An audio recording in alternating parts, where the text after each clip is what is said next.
अनिल, ये लो तुम्हारी 3 महीने की सैलरी। शुक्रिया साहब। रुक जा, तेरा हिसाब तो कर लूं पहले। मैडम कैसा हिसाब? बताती हूँ, इसका हिसाब बताना। मैडम, इसकी 10,000 रुपए सैलरी के हिसाब से 3 महीने के 30,000 रुपए हुए। अब क्या बात कर रहे हैं साहब जी? तो हमारी तो तनख्वाह 15,000 रुपया है ना, तो 45,000 हुआ, 30,000 नहीं हुआ। 15,000 पर बात हुई थी हमारी। किसने बोला तेरी सैलरी 15,000 है? तेरी सैलरी 10,000 है। जब तू यहाँ पे नौकरी करने आया था तो मैंने खुद बोला था कि तेरी सैलरी 10,000 है। किसने बोल दिया तेरे को 15,000 है?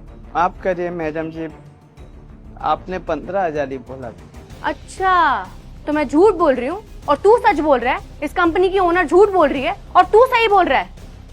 नहीं नहीं, आप कह रहे हैं तो सही बोल रही होंगी।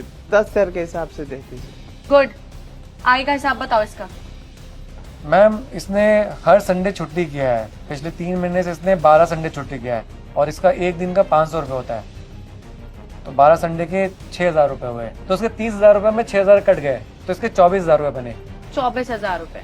मैडम जी, संडे का छुट्टी होता है ना, सारी कंपनी में संडे का छुट्टी होता है, फिर भी पैसा मिलता है। आपकी कंपनी में भी छुट्टी होकर पैसा मिलेगा ना? ऐसा क्यों बोल रही हैं आप? हमारे पैसा क्यों काट रही हैं?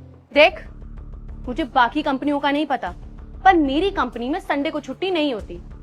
जो भी इस कंपनी में संडे को छुट्टी करता है उसके पैसे कटते हैं। तुम छुट्टी करते हो संडे को? नहीं मैम।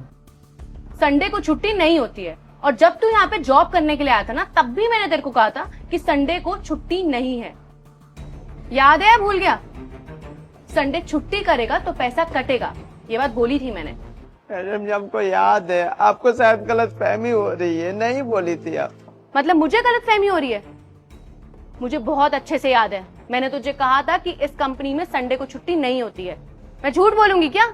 इस कंपनी की ओनर हूं मैं। माफ कर दीजिए। और सब बताओ इसका। मैडम, वो कंपनी में पार्टी हुई थी ना, तो कंपनी के हर एम्प्लॉय ने पार्टी में कंट्रीब्यूट किया था।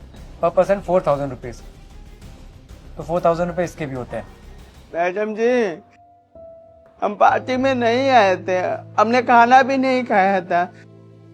हमारी तबीयत खराब थी, हम घर पर थे। गरीब के पैसे क्यों काटे? मत काटिए, हाथ जोड़ रहे हैं। तो मैं क्या करूं? तू आया था या नहीं आया था वो मेरा फॉल्ट नहीं है। तेरे लिए खाना तो बना था ना, अब वो खाना वेस्ट हुआ है, उसकी भरपाई कौन करेगा? कंट्रीब्यूशन तो देना पड़ेगा। हमारा परिवार भी है, खर्चा चलाना है, रूम किराया देना है। ऐसा मत करिए, तरस खा लीजिए। ड्रामा बंद कर, समझा? इसका हिसाब बताओ आगे का। मैडम, 3 महीने में इसने 18,000 रुपए एडवांस भी लिया है। आप ही से तो लिया था, आप भूल गई क्या? ओ हाँ, इसको मैंने ही तो एडवांस दिया था 18,000 रुपए। 20,000 में से 18,000 रुपए कटे, कितने हो गए? 2,000 रुपए। ये ले तेरे 2,000 रुपए। मैडम जी, हम एडवांस नहीं लिए थे। 45,000 से 2,000 रुपया पर आ गए। हम अपना खर्चा कैसे चलाएंगे? ऐसे मत बोलिए। देखिए, हम कसम खा के बोल रहे हैं, हमें अच्छे से याद है, हम नहीं लिए थे एडवांस। फिर झूठा साबित करने की कोशिश कर रहा है मुझे। अगर किसी और से एडवांस लिया होता ना तो मैं मान भी लेती। मैंने खुद तुझे एडवांस दिया है और तू मुझे झूठा बोल रहा है। इस कंपनी की ओनर को तू झूठा बोल रहा है। चुपचाप ये 2,000 रुपए पकड़ और निकल। हमारी गलती है, माफ कर दीजिए। पकड़। आपका बहुत बहुत शुक्रिया। कम से कम हमें 2,000 तो मिला। मैडम जी, कोई बात नहीं, ये पैसा हम राशन वाले को दे देंगे। और रही बात घर चलाने की, कर्जा ले लेंगे। हमारी गलती है, हम ही भुलक्कड़ हैं, बेवकूफ है हम। आपने बोला होगा, हमने ही नहीं सुना। शुक्रिया। सुन, तेरी सैलरी कितनी है? 10,000। तेरी सैलरी 10,000 नहीं, तेरी सैलरी 15,000 है। मैडम ये क्या बोल रही है? अब हम अभी बोले 15,000 है, आप बोलने लगी 10,000 है। जब हम बोल रहे हैं 10,000 है, आप बोल रही हैं 15,000 है। तेरी सैलरी 15,000 ही है और मैं तुझसे झूठ बोल रही हूँ। पता है क्यों? क्यों मैडम जी? क्योंकि तू बहुत भोला है अनिल, और तेरे इस भोलेपन का ना सब लोग फायदा उठा रहे हैं। तुम इस कंपनी में सिक्योरिटी गार्ड की जॉब करते हो, लेकिन इस कंपनी में हर एक एम्प्लॉय तुमसे अपना पर्सनल काम करवाता है और तुम खुशी से कर देते हो। सब तुम्हारे भोलेपन का फायदा उठाते हैं। तू इस कंपनी का सिक्योरिटी गार्ड है, बट इस कंपनी के सभी एम्प्लॉयज तुझसे अपना पर्सनल काम करवाते हैं और तू किसी को मना भी नहीं करता, खुशी से सबका काम कर देता है।